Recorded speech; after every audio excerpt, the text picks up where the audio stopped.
Hello people, ఎలా ఉన్నారు? ఈరోజు వీడియో ఏంటంటే శ్రీశైలం దగ్గరలో ఉన్న టెంపుల్స్‌కైతే మేము వెళ్ళాము.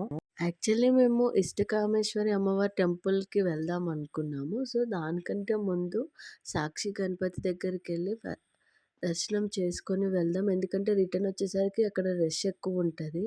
శ్రీశైలం వస్తే కంపల్సరీ సాక్షి గణపతి టెంపుల్‌కైతే ఎళ్ళాలి. ఎందుకంటే మన శ్రీశైలం వచ్చామని ఆ వినాయకుడు శివుడికి సాక్ష్యం చెప్తారంట.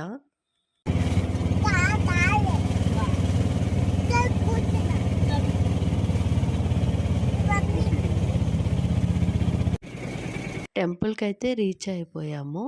వినాయకుడి దర్శనానికి వెళ్ళినప్పుడు మన పేరు, ఇంకా గోత్రం కంపల్సరీ వినాయకుడికి చెప్పాలి. అప్పుడే ఆయన బుక్‌లో రాసుకుంటారు. పైన కైలాసంలో ఉన్న శివుడు, పార్వతికి వీళ్ళొచ్చారు అని సాక్ష్యంగా చెప్తారంట. అందుకే సాక్షి గణపతి అయింది. వినాయకుడి విగ్రహం క్లియర్‌గా అబ్జర్వ్ చేస్తే ఒక చేతిలో బుక్, ఒక చేతిలో పెన్ కూడా ఉంటుంది. ఆ బుక్‌లోనే రాస్తారు అని నమ్మకం. ఇలా వినాయకుడి దర్శనంతో మా జర్నీ అయితే స్టార్ట్ చేశాము. దర్శనం చాలా జరిగింది. చాలా ఖాళీగా ఉంది. అంటే ఎర్లీ మార్నింగ్ అవ్వడం అసలు రష్ ఏం లేదు. ఇంకా బయట షాపింగ్‌కైతే వచ్చాము. అడవిలో దొరికేవన్నీ కూడా మాక్సిమం ఇక్కడ అమ్ముతూ ఉంటారు. కొన్ని డిఫరెంట్ టైప్స్ ఆఫ్ మొక్కలు చూడొచ్చు. కొన్ని కరక్కాయలు, కుంకుడుకాయలు అన్నీ కూడా ఒరిజినల్‌వి ఉంటాయి మనకిక్కడ. గంధం చెక్కలు, కొన్ని శ్రీఫలాలు, గవ్వలు, చాలా డిఫరెంట్ డిఫరెంట్ రుద్రాక్షలు కూడా ఉన్నాయి. ఇదైతే కస్తూరి అంటారు. ఇవన్నీ కూడా మొక్కలు. ఇది మనీ ప్లాంట్. అలా షాప్‌లో ఉన్నవన్నీ కొన్ని కొన్ని చూస్తూ ఉన్నాం. మనకి వెలక్కాయలైతే ఇక్కడ చాలా దొరుకుతాయి. విభూది, గంధం అవి కూడా చాలా బావుంటుంది. ఇదైతే కస్తూరి అంటారు. జింక నుండి ఇదొస్తుందంట. ఇంట్లో పెట్టుకుంటే మంచిది అంట. పైనంతా హెయిర్‌లా ఉంది. ఒరిజినల్ హెయిర్ లాగే అనిపిచ్చింది. ఇలా డిఫరెంట్ డిఫరెంట్‌గా చాలా ఉంటాయి. కొన్ని మెడిసినల్‌వి కూడా ఉంటాయి. వాటి గురించి నాకైతే పెద్ద ఐడియా లేదు. అందుకే నేనవి మీకు చూపియట్లేదు. జస్ట్ నార్మల్‌గా అలా తీశాను. ఇవన్నీ ఆయింట్‌మెంట్స్ అంట.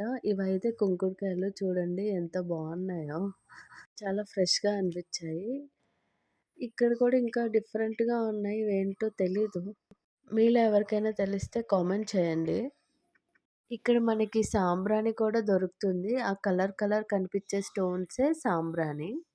ఇక్కడ కనిపిస్తున్న ఆకైతే సరస్వతి ఆకు అని అంటారంట. ఇలా ఇక్కడ ఇంకా డిఫరెంట్ డిఫరెంట్ ప్లాంట్స్ అయితే ఉన్నాయి. ఇక్కడ కనిపిస్తున్న ప్లాంట్ నేమ్ అయితే రణపాల అని అంటారంట. ఈ ఆకు యూజ్ ఏంటంటే కిడ్నీలో స్టోన్స్‌కి, డైజెస్టివ్ ప్రాబ్లమ్స్‌కి బాగా హెల్ప్ అవుతుంది. రెస్పిరేటరీ ప్రాబ్లమ్స్ ఉన్నా కూడా క్లియర్ అవుతాయని అంటున్నారు. ఈ ఆకు అయితే నాగబంధం. పెట్టుకుంటే పాములు, బల్లులు రావంట. ఇది రణపాల. ఈ ఆకైతే అడవి తులసి. ఈ మొక్కయితే నాగబంధం ఇందాక చెప్పా కదా! ఈ మొక్కని గాని ఇంట్లో పెట్టుకుంటే పాములు గాని, బల్లులు గాని, తేలు గాని రావు అని అన్నారు. ఈ ఆకులు కూడా చాలా డిఫరెంట్‌గా అనిపిచ్చాయి. ఇక్కడ కనిపిస్తుందయితే మనందరికీ తెలిసిందే తమలపాకు. ఆకులైతే పెద్దగా ఉన్నాయి. ఇదైతే ఒక టైప్ ఆఫ్ బిల్వ చెట్టు. మామూలుగా మనకి బిల్వ పత్రాలు 6 టైప్స్‌లో ఉంటాయి. ఈ బిల్వపత్రి పేరైతే అఖండ బిల్వం. దీనికి 13 ఆకులుంటాయి. ఇంకా ఇక్కడ కనిపిస్తున్నదైతే అడవి తులసి అంటారు. ఈ తులసినైతే మనం దిష్టి కోసమని ఇంటి ముందు పెట్టుకోవాలంట. ప్రజ్ఞని చూడండి ఫ్రంట్‌లోనే కూర్చుంటా అని చెప్పి అక్కడ కాసేపు కూర్చున్నాడు. 6 టైప్స్ ఆఫ్ బిల్వపత్రి అని చెప్పాను కదా! అదేంటి అంటే ఏకబిల్వం, పంచముఖ బిల్వం, ఇంకొకటి సప్త బిల్వం ఆర్ అగ్ని బిల్వం అని కూడా పిలుస్తారు. నెక్స్ట్ ఇది త్రిబిల్వం. ఈ బిల్వం అయితే మనం ఎక్కువగా యూజ్ చేస్తాము. తరువాతది షణ్ముఖ బిల్వం అండ్ లాస్ట్‌దొచ్చేసి అఖండ బిల్వం. ఇంకొకటేంటంటే శ్రీశైలంలో మనం పెద్ద పెద్ద పాము పుట్టలు చూడొచ్చు. మామూలుగా కంటే నాకెందుకో ఇక్కడ ఇంకా హైట్ ఎక్కువున్నాయని అనిపిస్తది. ఇంకొకటి ప్రతి పాము పుట్ట దగ్గర కూడా దేవుడి ఫోటో ఉండి పూజ చేస్తూ ఉంటారు. ఇక్కడ కనిపిస్తుందయితే చింతపిక్క చూడండి చాలా పెద్దగా ఉంటాయి. ఇంకా మనం సాక్షి గణపతి టెంపుల్ టు శిఖరం వెళ్ళే రూట్‌లో ఇలా శ్రీశైలం దేవస్థానం వెల్కమ్ అని చెప్పి పెట్టారు.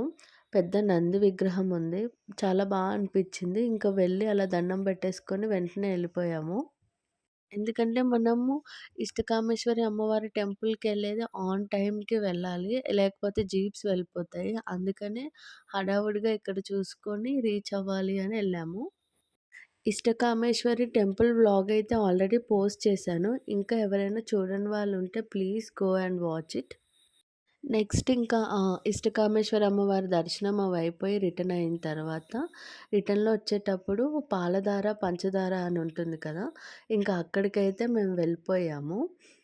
ఆ రూటే ఇది. ఇంకా కొండ మీద నుంచి కిందకి ఇలా దిగుతూ ఉండాలి. ఒక సైడ్ మొత్తం కూడా షాపింగే ఉంటుంది. ఇంకా అలా దిగుతూ ఉంటే ఇక్కడ కనిపిస్తున్నాము ప్రజ్ఞాన్ని అడుగుతున్నారు. మళ్ళీ మనం ఎప్పుడు మీట్ అవుతాం? మా ఇంటికొస్తావా అని.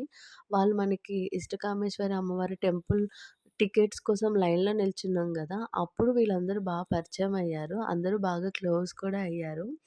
ఆ నైట్ ప్రజ్ఞాన్ చేసిన అల్లరి, హడావుడికి ఇంక అందరూ కూడా ప్రజ్ఞాన్ని వదలనే వదలలేదు. మనం ఇంకా పాలధార, పంచదారకైతే వచ్చేసాము. ఈ వాటర్ అయితే కొండ మీద నుండొస్తుంది. వాటర్ చాలా స్వీట్‌గా ఉంటుంది.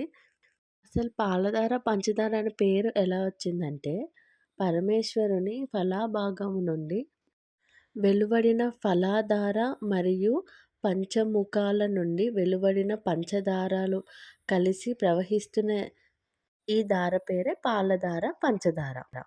ఈ వాటర్ అయితే అత్యంత పవిత్రమైనవి. ఇంకొక స్పెషాలిటీ ఏంటి అంటే, ఇక్కడ జగద్గురు ఆదిశంకరాచార్యుల వారు తపస్సు చేసి 'శివానంద లహరి' అనే గ్రంథాన్ని కూడా ఇక్కడే రచించారు. ప్లేస్ అయితే చాలా ప్లెజెంట్‌గా ఉంది. ఆ కొండల మధ్యలో నుండి వచ్చిన వాటర్ సౌండ్ గాని, ప్రజ్ఞాన్ అయితే ఫుల్ ఎంజాయ్ చేశాడు. ఎందుకంటే వాడి హైట్‌లో వాటర్ పడుతూ ఉన్నాయి కదా! ఇంక వాడు చాలా సేపు ఆడుకున్నాడు ఇక్కడే. యాక్చువల్లీ ఇక్కడికొస్తే కంపల్సరీ కూడా మనం ఆ వాటర్‌ని తీర్థంలాగా తీసుకోవాలి. ఆ విషయం మేమసలు ప్రజ్ఞాన్‌కి చెప్పలేదు. వాడే అనుకోకుండా వాటర్ తీసుకొని తాగాడు. అదే అంటారు కదా! చిన్న పిల్లలకి అన్నీ అర్థమైపోతాయని. ఆ తర్వాత ఇంకా ఫుల్ ఆడుకున్నాడు వాటర్‌తో. కంటిన్యూ వాటర్ పడుతుండడం వల్ల ఫ్లోర్ అయితే కొంచెం స్లిప్పరీగా ఉంటుంది. కొంచెం జాగ్రత్తగా ఉండాలి. ఇంకా ప్రజ్ఞాన్ అందుకే మా డ్యాడీ వేరే ప్లేస్‌కి తీసుకొని పెట్టారు. వీడిక్కడ మళ్ళీ స్టార్ట్ చేశాడు ఆడుకోవడం. ఇంకొక విషయం ఏంటంటే పైన సరస్వతీదేవి విగ్రహం ఉంది. అమ్మవారు పైనుంచి వాటర్ పడుతూ ఉన్నదైతే చాలా అనిపిచ్చింది చూడ్డానికి. ఇప్పటికే చాలా స్టెప్స్ దిగి కిందకొచ్చాము. ఇక్కడ నుండి కిందకి చూస్తే ఇంకా చాలా లోతుగా కనిపిచ్చింది. మీరు అబ్జర్వ్ చేయొచ్చు. కొంచెం ముందుకి గాని మనం వెళ్తే వాకబుల్ డిస్టెన్సే ఉంది. మనకి వాటర్ ఫాల్స్ అయితే కనిపిస్తాయి. చాలా అనిపిచ్చింది అక్కడ కూడా. కనిపిస్తున్న టెంపుల్ నుంచి వెళ్ళాలి. పాలధార, పంచదార గురించి ఇది. ఇందాక నేను చెప్పిన సరస్వతీదేవి విగ్రహం మీద నుంచి ఆ వాటర్ పడ్డం. ఇదే వాటర్ ఫాల్స్. చాలా అనిపిచ్చాయి. వచ్చిన వాళ్ళు మాక్సిమం ఫోటోస్ తీసుకుంటూ ఉన్నారు. ఇక్కడ చూడండి ఆటోలోనే మంకీ డ్రైవ్ చేసేస్తూ ఉంది. ఈ టెంపుల్ దగ్గరైతే చాలా మంకీస్ ఉన్నాయి. ఇప్పుడైతే మేము లలితాదేవి పీఠం అనే టెంపుల్ దగ్గరకొచ్చాము. టెంపుల్‌లోకి ఎంటర్ అవ్వగానే మనకి సుబ్రహ్మణ్య స్వామి అయితే దర్శనమిస్తారు. ఇంకొంచెం ముందుకెళ్తే సాలగ్రామ లింగేశ్వర ఆలయం. ఇక్కడ లింగం అయితే సాలగ్రామంతో ఉంటుంది. మనము అభిషేకం గూడా చేసుకోవచ్చు. టికెట్ ఉంటుంది తీసుకోవాలి. ప్రజ్ఞాన్‌కి చాలా ఇష్టం గదా! అభిషేకం చేయడం. అందుకనే వాడే చేశాడు. దండం పెట్టుకుంటూ ఉన్నాడు. నెక్స్ట్ అయితే ఇక్కడే టికెట్స్ తీసుకోవాలి. పర్ పర్సన్ రూ. 20 తీసుకుంటారు. కింద శివాలయంకెళ్ళి దర్శనం చేసుకున్నాము. పైన శిఖరం వ్యూ పాయింట్ ఉంటుంది. దర్శనం అయిపోయిన తర్వాత రిటర్న్ అవుతుంటే ఇక్కడ చిన్ని పప్పీస్ ఉన్నాయి. ఇలా శ్రీశైలం దగ్గరలో ఉన్న కొన్ని టెంపుల్స్ అయితే దర్శనం చేసుకున్నాము. ఆఫ్టర్‌నూన్ అయిపోవడం వల్ల ఎండ అయితే చాలా ఉంది. అలా శ్రీశైలం దగ్గరలో ఉన్న టెంపుల్స్ అన్నీ కూడా మాక్సిమం కవర్ చేశాము. ఈ వీడియో గాని మీకు నచ్చితే please do like, share, comment and subscribe to Pragna 23.